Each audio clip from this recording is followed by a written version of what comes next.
সামনে না এরকম ধুতরা ফুল গাছ রয়েছে অনেক। তো গাছে না অনেকই ফুল ফোটে, তো রোজ দিন এখান থেকেই ফুল তুলে নিয়ে যাই শিব ঠাকুরকে দেওয়ার জন্য। তো দেখো আজকেও চলে এসেছি ধুতরা ফুল তুলতে।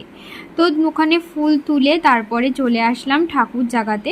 তো ঠাকুর জাগিয়ে ঠাকুরকে একটু নমস্কার করে নিলাম। ঠাকুর নমস্কার করে দিনটা শুরু করলে কিন্তু দিনটা ভালোই যায়।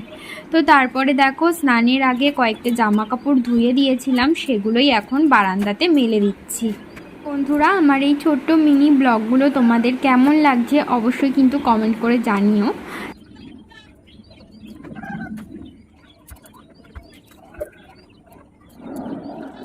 এই গামছাগুলো ভিতরেই মেলে দিলাম, কারণ গামছা নাকি রোদে মেলতে নেই, তো সেই কারণেই আর কি গামছা ভিতরেই মেলে দিলাম, হাওয়াতে শুকিয়ে যাবে। তো তারপরে চলে এসেছি ছাদে এসে কাককে খেতে দিলাম।